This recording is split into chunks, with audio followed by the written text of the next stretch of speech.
Hey guys, what is going on? This is Wrestlelamia, back with another episode. It's time for AEW Dynamite as MJF's bodyguard battles CM Punk as part of MJF's ongoing feud with Punk. Join us now as Wrestlelamia looks at the 12th January edition of Dynamite, as well as the latest wrestling news, including backstage morale problems in AEW. Is Karrion Kross open to a WWE return? AEW signs another star, Roman Reigns' remarkable record, and more. As always, Wrestlelamia won't recap the matches, but look at the good, the bad, and the downright ugly. The good. Analyzing an awesome angle. Tonight's segment involving MJF's bodyguard Wardlow taking on CM Punk was an excellent example of how to continue a feud, build up a babyface turn, and how a referee should officiate a match. Let's look at all three. Feeding a feud. AEW took MJF's feud with CM Punk further tonight with the Salt of the Earth showing his arrogance and cowardice that makes the fans hate him so much.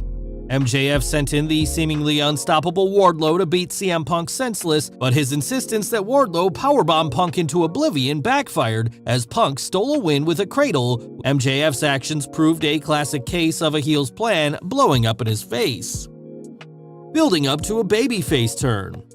AEW did excellent work continuing Wardlow's simmering feud against his employer MJF, as MJF went from annoying Wardlow to aggravating the big man as he ordered him to powerbomb Punk again and again.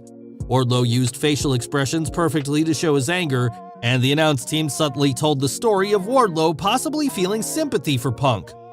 While Wardlow didn't attack MJF, it's clear that one of AEW's monsters is about to take years of pent-up rage out on the boss who never tires of mocking him and blaming him for his own problems. Awesome Aubrey. Aubrey Edwards continues to do an excellent job officiating in AEW as seen by tonight's match between Wardlow and CM Punk.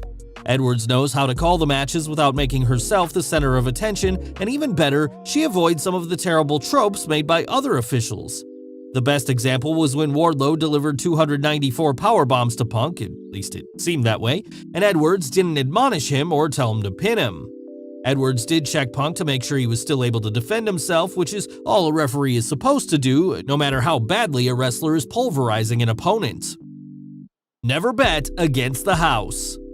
Malachi Black continues to stand out as one of wrestling's best characters, combining a surreal spookiness that doesn't insult the fans' intelligence while also maintaining a brilliant blend of badassery and brutality.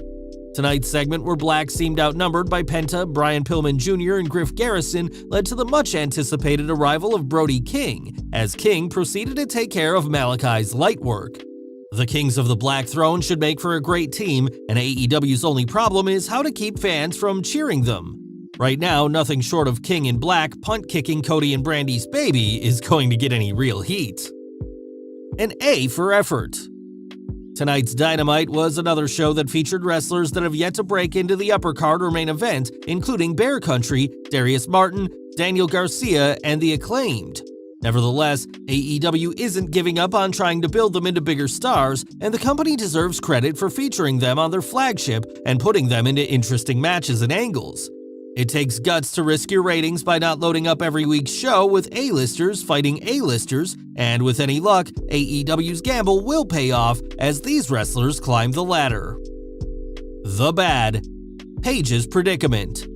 Hangman Adam Page is a fantastic wrestler who finds himself at the top of the AEW mountain and yet doesn't seem like a true world champion. Page certainly has the in-ring skills and stick skills for holding AEW's top prize, but AEW's booking of him has been surprisingly lackluster. What should have been an excellent series with Bryan Danielson was good, but not great. Now Page looks to be poised for a series with Lance Archer, who finally returned from an injury, a wrestler who can be a monster but who has been inconsistently pushed since losing to Cody Rhodes during the finals for the TNT Championship. Page deserves better booking, and unless AEW plans on using Archer for a one-and-done series, the Murder Hawk Monster isn't going to help Page get over as champion. Don't do it! Is AEW looking to break up the Inner Circle? It looks like a possibility, as Eddie Kingston told Proud and Powerful that Chris Jericho is holding them back from Tag Team Gold. The Inner Circle are a key part of AEW's success, and while Jake Hager, Ortiz, and Santana haven't won gold, it's unlikely they'd have much of a push without their alliance with Jericho. AEW needs to think things through before it breaks up the Inner Circle. The Downright Ugly. Tonight's Dynamite wasn't the star-studded show of last week's TBS debut, but it got the job done, putting on a major match between Wardlow and CM Punk, several good matches including Sammy Guevara vs. Daniel Garcia and Matt Hardy vs. Penta El Zero, and some intriguing angles including the growing tension between Eddie Kingston and Chris Jericho, the debut of Brody King, and FTR and manager Tully Blanchard calling out Arn Anderson's team of his son Brock and Lee Johnson.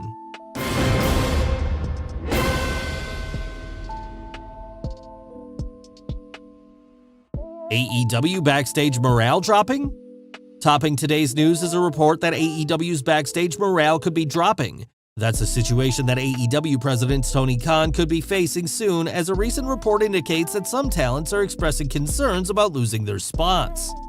Kerry Silkin, the former owner of Ring of Honor, spoke with Wrestling Inc. recently, sharing his thoughts on a recent trip he made to AEW. There are so many guys there, so many guys. I'm not going to bring up any names, but there were guys that were flown in to do nothing. It was a very good vibe. But since I've been around the back for 20 years, wrestlers are always unconfident, worried about their spot. I can feel that going on. Certainly not with a Bryan Danielson or Hangman Page, but there's just a lot of people there. Even Tony Khan has mused that AEW may have too much talent, but that hasn't stopped the company from bringing in more stars. While AEW isn't at the point WCW was at, where the company had hundreds of wrestlers on the payroll, there's a case to be made that it's time to either add more television or release some wrestlers. Unfortunately for AEW's roster, there's a large supply of wrestlers still available should Khan find himself itching to sign more stars. Silkin discussed the large number of former Ring of Honor stars who are now available. I don't know where all these people are going to land, there's just so much good talent. If we talk ROH for a second, Matt Taven, Dalton Castle, obviously the Briscoes, there are just so many names. Vincent that have been working on their characters, Shane Taylor, these are solid people that if you or I were running a show, I think we'd want to have them. While AEW is often presented as a wrestler's paradise thanks to its light schedule and lack of writers producing stifling storylines and promos, a lack of opportunities for some wrestlers could lead to a drop in morale. What do you think AEW should do to handle this situation? Be sure to let us know in the comments below. AEW signs another wrestler. Speaking of Tony Khan's hoarder-like approach to signing free agents, AEW has announced the signing of Brody King. King has been a familiar face in Ring of Honor, New Japan Pro Wrestling, and smaller promotions such as Pro Wrestling Guerrilla. AEW tweeted, "Welcome to the team, Brody King is all elite." King appears to be continuing the alliance he had with Malachi Black and Pro Wrestling Guerrilla, which means bad news for AEW's babyfaces. Karrion Kross opened a WWE return? The WWE released a number of promising stars in 2022, including two-time NXT champion Karrion Kross, a wrestler whose time on Raw was criticized as the latest example of WWE's inability to push new stars.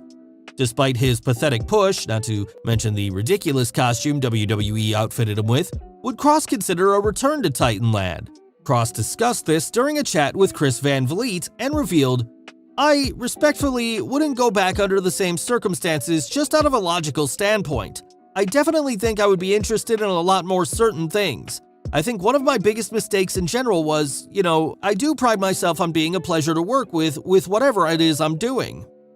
I like to create that good energy that goes around, and oftentimes I probably should be a little more assertive when I think something is a bad idea." While few people would argue that Kross was properly utilized on Raw, he seems to understand just how bad the wrestling world is right now, as there is an abundance of top-level talent available and only so many spots to go around, unless Tony Khan continues hiring anyone with a pulse. But I think this time around, with this particular situation, I was really concerned about possibly having to go back out there into a national economy which, for lack of better words, is still recovering. I think about my family, I think about my future, and working for WWE was the best place to be to secure stuff like that. Kross shouldn't expect too much to change if he were to return to WWE, at least if past history is any indication. Many a wrestler has returned to the WWE only to see their career fare worse than it did before the release. While there are occasional exceptions like Drew McIntyre, the WWE's inability to book you once is likely a good sign of what to expect the second time around. John Cena discusses WWE releases. John Cena has seen a lot during his 20-year main roster career in the WWE, so how does the 16-time world champion feel about the WWE's astonishing number of releases in 2022? Cena recently appeared on The Rick Eisen Show and noted NXT has so much talent that it's hard to find spots for wrestlers, which he sees as frustrating for wrestlers and management. Cena reflected on his time in the WWE and the cuts he saw. "I was brought up in biannual cuts, and it happened all the time, and I just think WWE went through such a long period of not releasing anybody, and now they're kind of getting back into that rhythm again. That is a very abrupt shift to somebody who's not familiar with that, and I do. My heart goes out to everybody who has to get that sad news, because that's a tough conversation to have." What do you think of Cena's take on things? Peacock deletes Rock segment. Looks like Peacock has edited another segment from the various footage it streams from the WWE Network, this time from the famous Rock concert. Ringside News has all the details. This newly cut segment occurred on March 23, 2003, days prior to The Rock and Steve Austin's final WrestleMania confrontation. The Rock was a heel in using that different entrance music that he never used again while milking his Hollywood gimmick.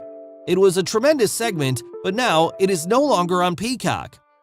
No word on why the segment was cut, although it's possible there might have been a rights issue when it comes to The Rock's singing. Roman Reigns' amazing accomplishment. Last but not least, congratulations to current Universal Champion Roman Reigns for becoming the second person to hold the Universal Championship for 500 days. Reigns is now poised to break Brock Lesnar's remarkable record of a 504-day reign as long as the Tribal Chief is able to hold it until Monday, 17th January. According to comicbook.com's Connor Casey, Reigns can beat the Beast's record for the longest combined reign of a Universal Champion if he holds the belt for another 123 days. This would be all the more impressive as Brock's record comprises 3 different reigns. Well guys, there you have it, WrestleLamia's look at the 12th January edition of Dynamite, including the good, the bad, and the downright ugly, as well as the latest wrestling news and rumors you need to know. What did you think of tonight's show? Be sure to leave your comments, and don't forget to subscribe to our channel, follow us on Instagram and Twitter, and I'll see you next time for some more wrestling content.